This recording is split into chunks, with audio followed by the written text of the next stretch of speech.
What is going on, everyone? My name's Boit, and I'm back with some more Age of Mythology, the Titans action, spawning in the red color, playing as Loki, not dragging the Auroch all the way into his town center to skip that ox cart for the early game. His name is Matreiuss, his opponent today, in the blue color, playing as Zeus. Going to be trying to execute exactly what he did in that last game.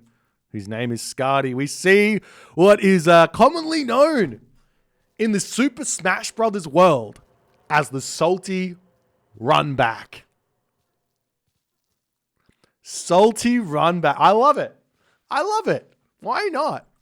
What is a salty run back, you guys ask? Well, it's effectively in Super Smash Bros. If you guys don't know, it's a fighting game made by Nintendo with all of the characters that are in the Nintendo games, like Mario or Fox or Link, all those characters involved, and it's such a, you can get really angry at the game because it's such a high energy kind of game, and you make one mistake and you can lose, right?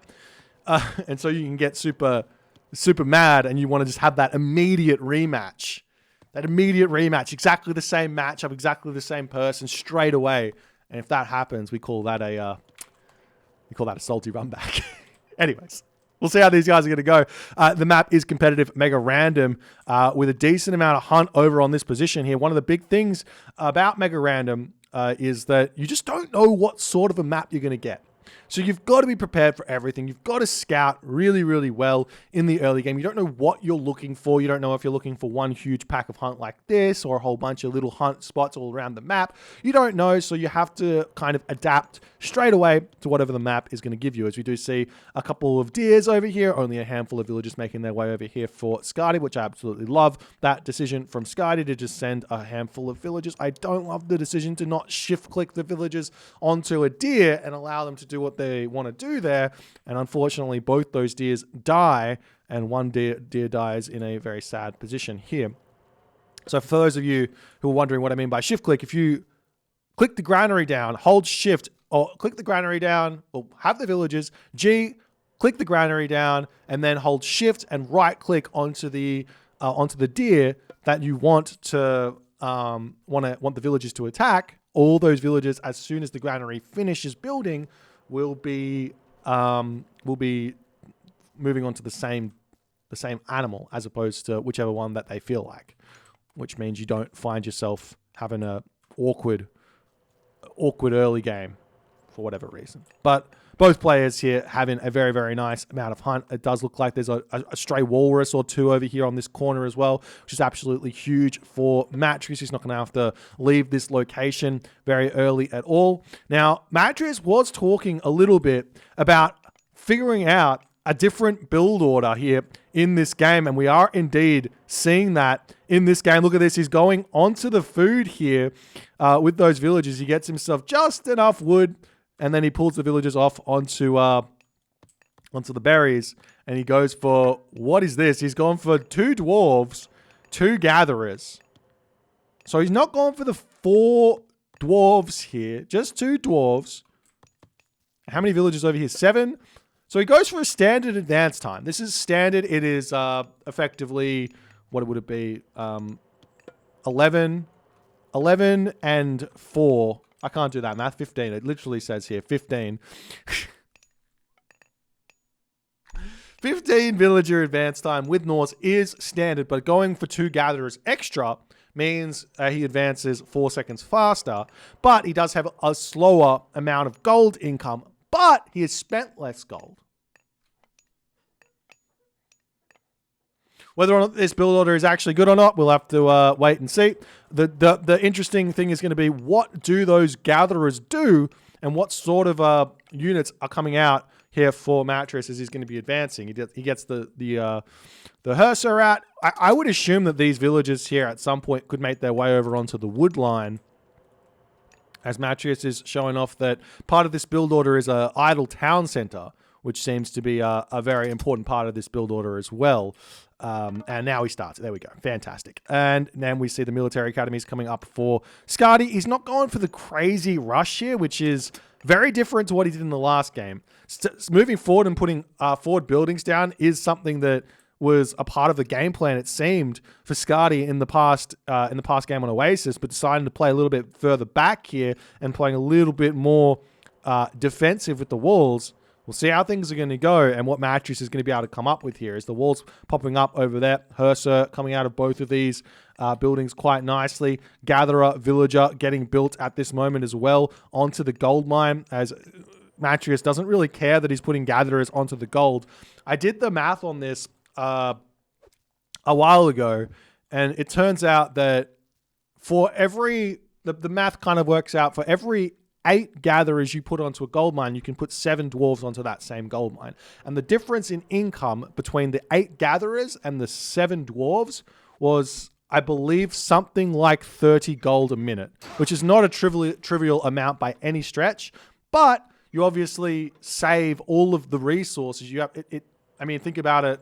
If by the fact that the resource differential, it's a little bit more for the I think it's a little bit more for the dwarves. You spend a little bit more resources. Gold's a little bit easier to mine. All of that stuff. We'll see as more gatherer dwarves coming onto this gold mine. One of the big things that Matreiuss, is going to be able to do here after he puts all these gatherers onto the gold mine is now pop them over onto the cows, which is going to be huge. And we see an absolutely wild decision here from Skady.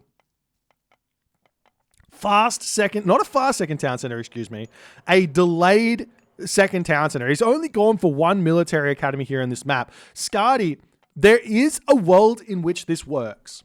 As we do see the Minotaur coming in onto this position, getting a little bit of damage done, but Hall of Fames is on the way. That villager is not going to be getting taken out here, it doesn't seem, as the Herser will be able to clean the Minotaur up, and Skady says, well, I didn't want that Minotaur anyways. Now, if Skady does the strategy, which I think is probably half decent if he has the time to do it, is he needs to go heroic age. 2 town center heroic age is definitely something which can work against Loki. 2 town centers stay in the classical age, you're asking for a very, very difficult game here. So generally speaking, the reason why I say that a 2 town center fast heroic might be able to work is because a Loki player might decide to go 2 town centers themselves and not put pressure onto you. But if you decide to go 2 town center and build army and they go 2 town center, you are guaranteed to have a difficult game. So we'll see how things are going to go here. Obviously, Matreiuss here might not decide to go for a second town center himself and just go for a timing attack, which would probably be a little bit easier to defend maybe with the 2 town center classical fight. I'm not sure. We'll have to wait and see how everything is going to go here for Matreiuss as he's roaming around the map looking for something to take out. The spy on the Odysseus showing that there's really not that many units here. Matreiuss has got a significant advantage in terms of population. There's really not that much hunt left here for Skady. I mean, there were the walrus over here as well. As the hoplites pushing forward onto this position, Matreiuss more than happy to take this fight because he can simply just micro those low HP Herser away. A very, very nice fight here for Matreiuss as Skady kind of has to take it. But that does mean that Matreiuss will have to pull back to his home base here as we do see the units now coming onto this town center to grab that one.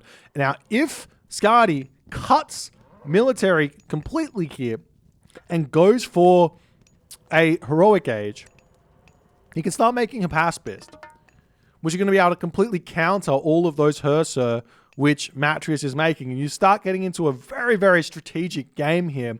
But it looks like he is actually cutting those units. So he's kind of doing, I think he's doing what I'm suggesting here. We'll have to wait and see if it's going to work out as the villagers on the wood over here. Long distance wood chopping, hand axe, pickaxe, plow coming through. Army coming back in. We just see a stray villager has been taken out as the wall for Skady wants to come up on this position as well. Walls coming up over here for Matreiuss. Town center just about up. Villagers have finished up with all the hunt. There's plenty of cows in the main base here for Matreiuss as well. And you can see that Matreiuss has left only 8 dwarves on the gold here as the villagers have moved themselves over onto wood and onto the herdables in his main base. So this is why this makes a lot of sense here for Matreiuss, and I think this is a great optimization for Loki, is that instead of going Mass Dwarf, and while Mass Dwarf does make a lot of sense if you're going for like a semi-fast heroic or a semi-fast mythic, because you're going to be putting all those dwarves onto gold anyways to maximize your ability to spam battle boars and fire giants. This version is a much, much better version of booming for Loki. It allows you to get that town center up and have a lot more efficiency otherwise. So it's kind of a stylistic decision here in a way for Matreiuss. Matreiuss doesn't want to go for those crazy all-in fast heroics. You'd rather take the game a little bit slower and a little bit more efficiently and go for the booms. As we do see the house under attack here as the villagers from Skady trying to make their way back into the main base here. Skady a little bit housed at the moment, still not building those units here as Bragi is on the way here for Matreiuss, and I still think that this decision here from Skady has to be correct, but whether or not it's going to be working out for him here as the armory is on the way, he is finding himself in a little bit of a slower position than Matreiuss is because he wasn't able to eat those walrus straight away, but now he's on the walrus, he's trying to defend them. The Odysseus in position there to defend that. The armory just about up here as the Jason comes over to push those Hursa away from this position here. As the units coming in, start getting a little bit of damage done. And Matreiuss will have to pull all the way back. Matreiuss at 98 population of 120. Skady just about to advance. We do see an attempt to wall up this position to prevent the Hursa from retreating away. I imagine Skady, he might lose that villager there if Matreiuss is wanting to. Looks like Matreiuss doesn't pay attention there. The villager actually gets pulled back. Bragi does hit. And the armory is up. And we will be seeing an advance time here through Apollo for Skady as more military academies are coming through. And I imagine we might even see a third town center coming up for Matreiuss in a position. I'd love to see him grab this town center actually instead of the back town center that it looks like he wants to grab, because this is the fact of the matter is that Matreiuss has got map control. So he should be using that map control to take more advantages. One thing that I definitely think that Norse players don't do enough of when they're in a lead is walling up the map. Obviously right now Matreiuss doesn't have the gold to really invest into the walls, but he could definitely be thinking about walling this off over here, putting a wall up over here, maybe walling off the corner over onto this position here or over here. All of these things would be a really, really nice way to play for the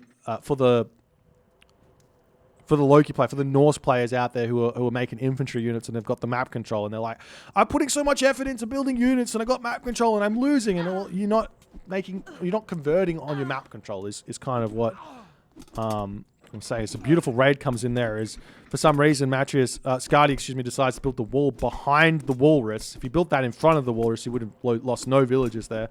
But unfortunately for Skady, that's the case as the granary does get taken down, and we're going to start seeing those.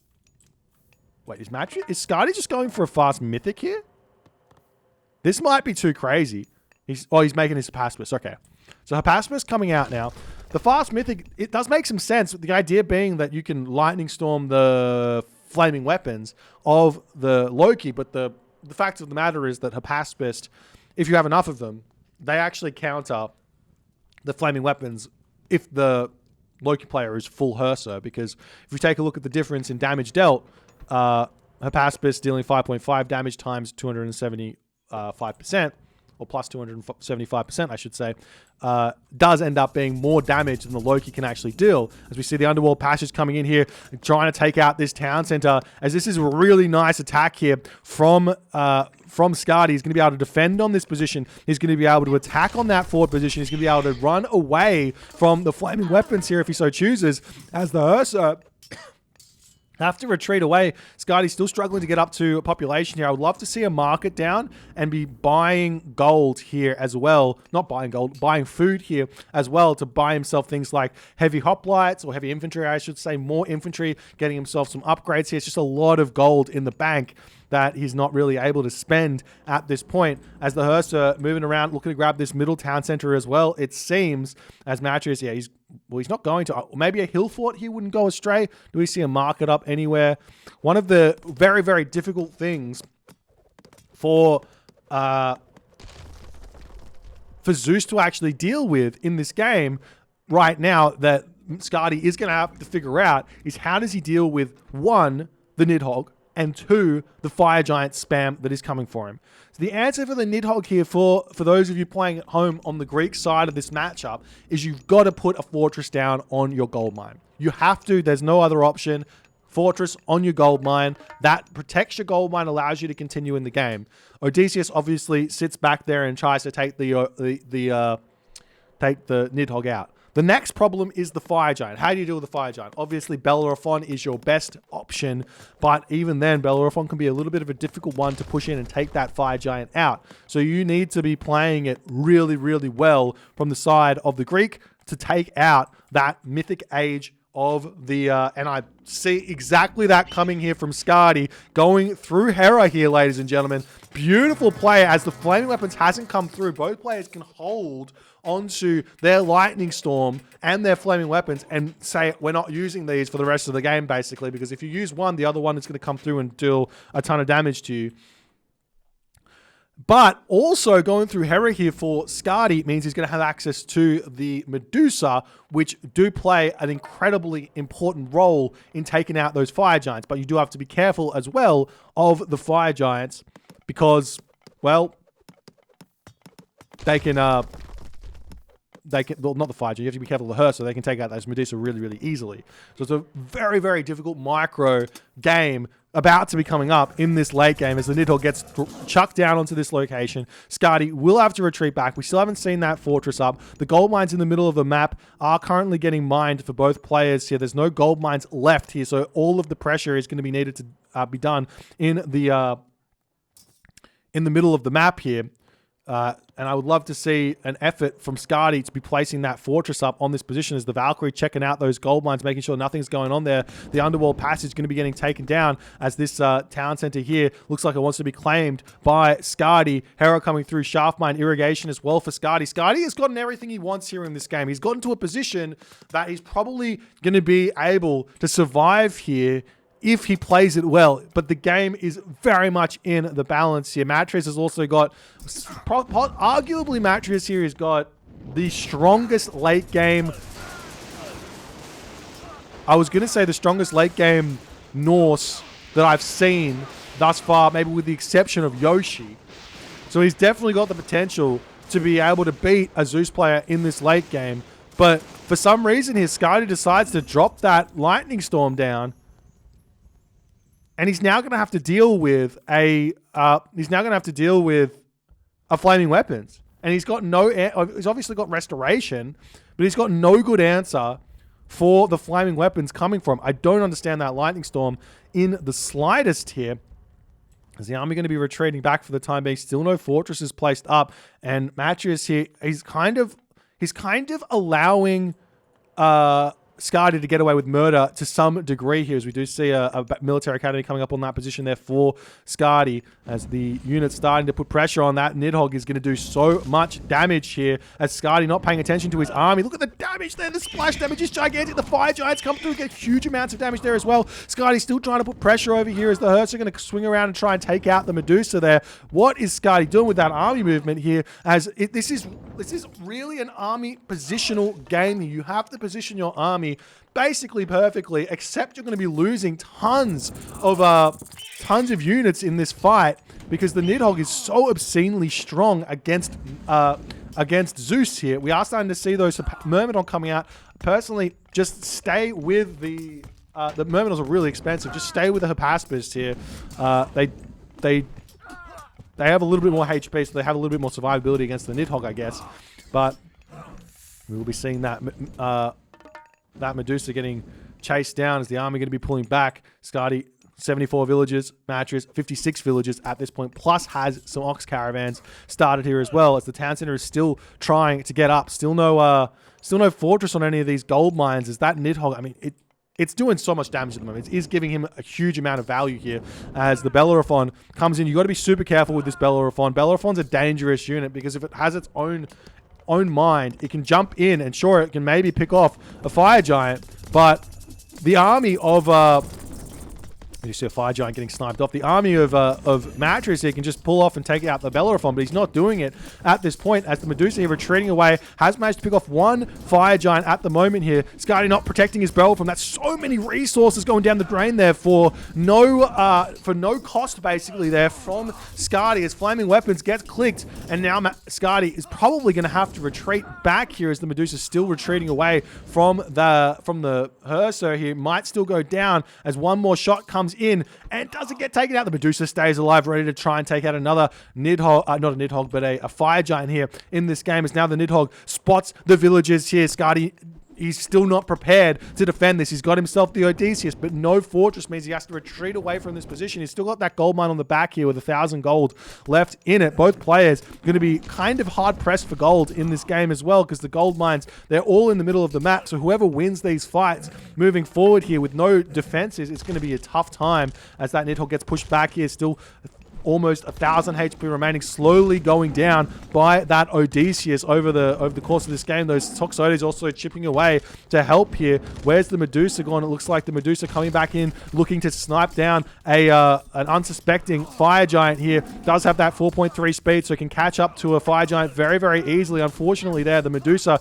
takes the long route there as the units starting to get some damage done. We do see that special attack manages to come through onto the Fire Giant. Only 2 remaining here for Matreiuss. As Matreiuss on this position here, we do see bring in some Ulfsarks in to take out the villagers trying to grab gold on that position, as Skady 125 population remaining to Matreiuss's 160 population here.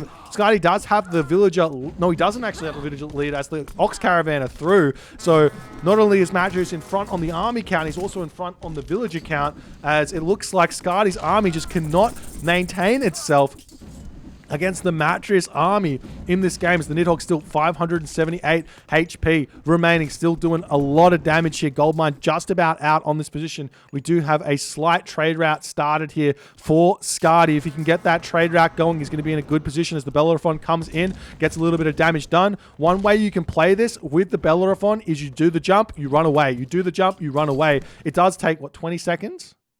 It's not a 5 second. It's not a 5 second recharge time. It will be taking out that Fire Giant, but at what cost? He's not even taking it out as the units turn around, and Bellerophon just gets absolutely destroyed there by the army. And Skady does not have the gold to be thrown away that Bellerophon here, as another Medusa comes into the fight looking to try and snipe down those Fire Giants in the back there. Toxotes sitting on the back here getting some good damage done. Nidhogg down to 180 populations. The town center getting targeted down. Skady back up to full population. Can he win the fight moving forward as more Fire Giant coming through? There's no Bellerophon for the time being as the Nidhogg down to 147 HP. Medusa comes through, snipes down one Fire Giant, pulls back Ursa on the chase there to take that Medusa down. Basically, you can trade 1 for 1 in these fights. At best, maybe 1 for 2 with that Medusa, as the Fire Giant over there with 70 HP.